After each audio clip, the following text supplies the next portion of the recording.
everyone. So we are at East Cheshire Animal Save. Cheshire East Animal Save.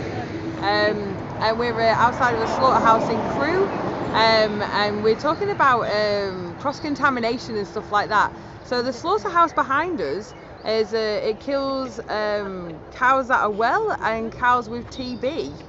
And in the same slaughterhouse. What were you just telling me about it? So they only have one kill floor. So they only have one kill floor, but you get trucks full of TB cows and non-TB cows, and obviously that means that because contaminated, they all come out in one truck. So we're just thinking, the meat could be cross-contaminated. Yeah, so I did stuff with the badger cull a couple of years ago in England when I was sat outside badger sets, and I learned a lot about TB and the spread of TB. Now, the spread of TB can be spread by many animals, including birds, in their poo. So if a bird can spread TB in their poo, why are we allowed to kill cows with TB that on the same kill floor? If it can be in bird poo, I'm sure it can be in cow blood and their body parts. I mean, what happens to a human if they get TB? Does anybody know? Do you know what happens if a human gets TB? No. No, but it's bad. Yeah, it's bad. I mean, let's face it. They start, instead of, because TB mainly spreaded through cattle due to poor farming practices. So I went to Reedsheath College, which is an animal agricultural college. And we learnt about keeping animals outdoor, giving them space, giving them salt licks inside the barns and outside. Yet these animals, mainly the spread of TB, happens in winter when they keep the cows indoors for a good fair few months, or a whole of winter and spring, isn't it? And then they just let out. And that's when they get spread the most. And instead of changing their farming practices because they can't be bothered looking after animals properly, they'd rather lock them up and then do a cull of our native animals. Badgers aren't found in all around the world. I know you don't get them in Australia where I live, but badgers are beautiful, and they're just killing animals. And now they're killing cows that have TB on the same kill floor as healthy ones. Now, where's this meat going that could be infected with TB? I mean, are people eating this? We already know the cost of salmonella, mad cow disease. These people aren't interested in cures or helping. They're more interested in dollars and pound notes. Yeah. And also, do you have anything you want to say about the conveyor belts that are behind us? So there's conveyor belts that we can see when the gates open. I can see cows' heads, cows' body parts coming off into bins. There's also swaps where you can see workers dismembering cows and taking out their organs. Yeah. So, and like I said, even standing here, I made a video before, you can smell the blood from here. And when I drove in there, I actually, I even said to Rob, I was like, this actually stinks. So I've been to quite a few slaughterhouses, they all smell the same. But this one smells the dirtiest. It actually smells a little bit like maggots. When you get when people buy maggots and they go fishing, that's what the smell reminds me of. So they're obviously killing infected cows, and the same place they're killing non-infected cows.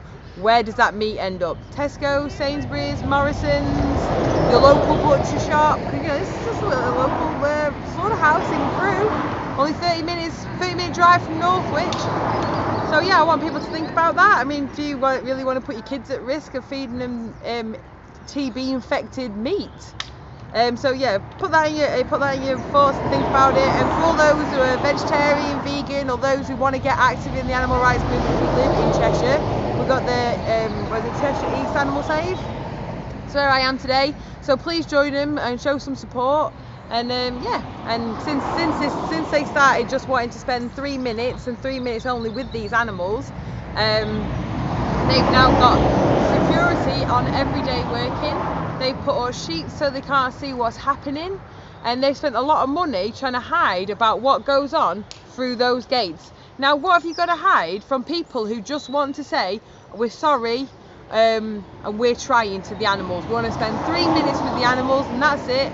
And because of that, they've got security full time, put netting up, extra security cameras, put wide fence up, costing them a lot of money. just because somebody wants to say we're sorry, what's about to happen to you, and just spend 3 minutes to say goodbye to these animals, like other animals that we share this planet with. So Avoiding the abuse. Say again? Avoiding the abuse, what they do to them. yeah, yeah. So as you were saying, they do. That's why they don't want us to look in. Yeah. Well, it's true. They don't want us to look in because these animals are tortured to death. The fact of the matter is, if you was to kill your dog or cat or even your lorikeet, the same way these animals are killed in here, not only will you be done for animal cruelty, you'll be sent to jail and deemed a psychopath by your community. That's the top and bottom of it. These animals, a good percentage of these are going to be having their hooves cut off and being skinned while they're still very much alive. And I can smell the blood standing this far away from the kill floor. How do you think the animals in their field, the last moments of their life, they're going to be queuing up, listening to their own kind, begging and screaming and crying and begging for mercy? For what? Because they were born in a non-human body? There comes a time where we need to start asking ourselves the questions of what we deem acceptable about how we treat other living sentient beings that we share this planet with. So these animals are going to be tortured to death. And the reason we don't kill animals straight up is because people don't want too much blood in their meat. They're shackled up, and because cows are such a large animal, when they're shackled up, it actually dislocates their hip. And as they're hanging upside down, they have their throat cut and then they go on a bleeding line. Where in their last moments of their life, they're standing upside down off a dislocated leg, surrounded by their friends and their family in the same situation.